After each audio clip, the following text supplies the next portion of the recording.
Assalamualaikum warahmatullahi wabarakatuh. Saya nak mengambil kesempatan ni mengucapkan terima kasih banyak-banyak kepada semua para peserta yang hadir dari jauh, dari Indonesia pun ada. Saya rasa bersalah sangat tak dapat nak beramah mesra dengan rakan-rakan semua yang hadir dari pelbagai pengalaman, latar belakang, usia.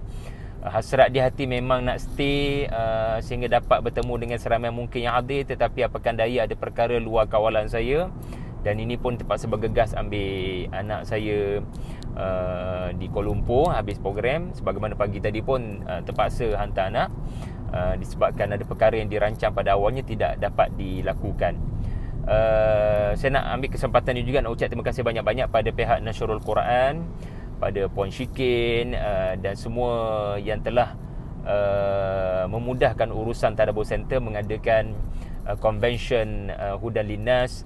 Dan terima kasih banyak-banyak pada adik-adik, pada seluruh jawatankuasa yang bertukus lumus, daripada Diana, Tika, semua pihak lah yang telah bertukus lumus untuk memastikan bersama dengan sukarelawan memastikan program ini dapat melakar sejarahnya, dapat diadakan. Saya percaya saudara-saudari yang hadir ada cadangan penambahbaikan, ada kekurangan di sana sini kerana kita dah lama tidak berprogram fizikal. Saya dan kami sangat-sangat mengalu-alukan kritikan ataupun cadangan-cadangan penambahbaikan insya-Allah di masa-masa depan. Dan sebagai sedikit refleksi daripada saya, ada 4 slot yang berlaku pada hari ini. Daripada pagi kita bersama dengan cerita tentang alam kerjaya bersama dengan Tan Sri Daud Bakar secara online dan bersama Datuk Haji Nawawi. Kemudian kita bersama dengan alam perkahwinan dan sedikit kekeluargaan daripada Dr. Soleha Kaswari dan Ustaz Chandra Daruja ataupun Abu Alkia. Dan kemudian kita bersama dengan Dr. Syauqi dalam konsep rezeki.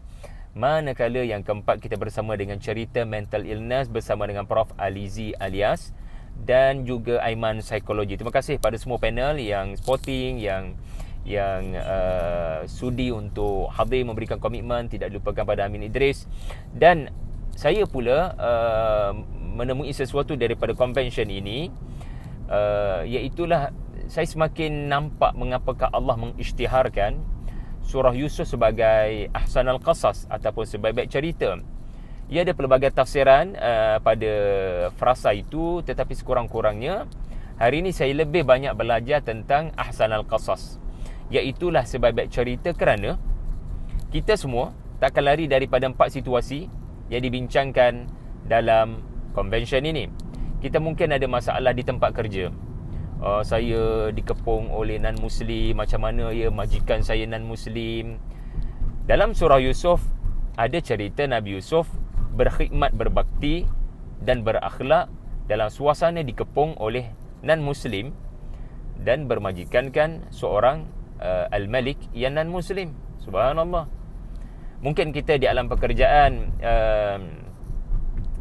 merasakan definisi kejayaan adalah bila berjuta-juta ringgit pendapatan, tetapi surah Yusuf datang dengan satu standard yang wow, tak ada makna kejayaan ni kalau aku tak islah adik-beradik aku, kalau adik-beradik aku tidak menjadi lebih baik daripada sebelumnya. I must do something dengan adik-beradik aku, dan meletakkan ibu bapa di atas singgasana adalah standard yang seharusnya menginsafkan kita tentang definisi kejayaan seorang yang berada dalam pekerjaan, ya. Jadi yang paling jelas dibincangkan oleh Tan Sri dan Datuk Haji Nawawi tadi adalah Al-Qawiyul Amin. Kalau kita tengok surah Yusuf pun kita dipaparkan terlebih dahulu dengan episod Al-Amin, bagaimana Yusuf AS begitu amanah dengan pekerjaannya sehingga mahu ada pihak curang dengan baginda. Baginda kekal dengan prinsip untuk pertama sekali dia tidak terbabit, hiya rawadatni an nafsi, dia tidak terbabit dalam hal goda-menggoda ni, dan baginda melarikan diri dan baginda berdoa agar Allah mengurniakan penjara, ya. Kemudian babak qawi pula nampak jelas dalam episod kedua surah Yusuf ketika baginda merancang dengan sangat teliti bagaimana menghadapi musim 7 tahun kedua yang mematikan. Kita boleh nampak profesionalism baginda di situ. So Nabi ini bukan hanya pengkhutbah saja, tetapi penyelamat ekonomi negara, penyelamat politik kerajaan Mesir. Subhanallah, dan pembawa pembangunan. Kemudian kita pergi pula kepada slot yang kedua, di mana alam perkahwinan dan kekeluargaan. Kita banyak belajar tentang samara, sakinah, mawaddah, rahmah daripada Dr. Soleha tadi dan Ustaz Abu Al-Qiyah.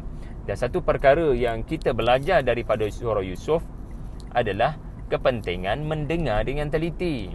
Jangan cepat prejudis, jangan cepat membuat kesimpulan, jangan cepat membenci, jangan cepat memarahi, jangan cepat mengeluarkan perkataan, kerana jelas dalam surah Yusuf yang dibuka tirainya dengan babak ayah mendengar dengan teliti apa yang anak cakap.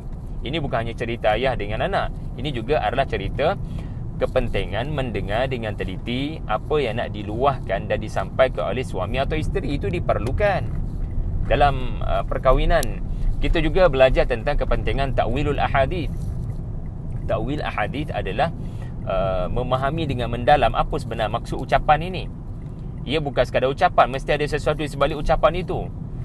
Bila Yusuf mendengar isteri kepada Al-Aziz menyebut hai talak, beliau tidak hanya memahami teks, beliau memahami konteks ucapan itu, lalu difahami ia sebagai bermotif jahat. Jadi penting memahami ucapan selain daripada maksud tafsir mimpi, tetapi memahami dengan mendalam ucapan ini ada kepada suami dan isteri, supaya kita hidup dalam rumah tangga ini dengan sikap cuba memahami. Itu antara yang penting dalam perbahasan tentang mawaddah. Dan surah Yusuf cerita tentang memaafkan, betul kan? Surah Yusuf adalah cerita tentang tidak berdendam, dan memang ada terasa sakit di hati ini, tetapi itu tidak membawa kepada berdendam. So dalam rumah tangga itu pun penting. Dan kita bergerak kepada konsep rezeki. Subhanallah, dalam surah Yusuf memang ada cerita tentang ada rezeki yang kita tidak minta, Allah beri. Dan ada rezeki yang kita kena usaha baru Allah beri. Kita nampak macam cerita kenabian. Kenabian ini sendiri adalah rezeki yang paling tinggi. Tetapi tidak semua orang yang nak Allah beri. Dan Allah akan beri juga pada orang yang kita tak sangka. Mesti ada sebab. Nabi Yusuf menjadi Nabi ketika 10 orang anak-anak Nabi Yaqub sebelumnya, tak ada seorang pun jadi Nabi. So Allah hanya beri kepada orang yang betul, rezeki tak salah alamat tu benar. Sebagaimana juga kita belajar tentang bagaimana rezeki ni kena usaha. Sebab tu Nabi Yusuf memberikan saranan-saranan kepada rakyat Mesir untuk melakukan sesuatu menghadapi musim kemarau yang kedua. We must do something untuk mendapat rezeki pada musim hilang rezeki. Dan yang paling penting antara kita belajar adalah konsep istighfar. Ketika kita ditimpa musibah rezeki, ini yang menyebabkan Nabi Yusuf bersuara mengingatkan abang-abangnya tentang Yusuf ketika mereka meminta another gandum pada kedatangan kali ketiga. Adakah Nabi Yusuf mengungkit? Tidak. Nabi Yusuf nak mengajar kita satu perkara. Faqultu astaghfiru rabbakum innahu kana ghaffara yursilis samaa 'alaikum midrara.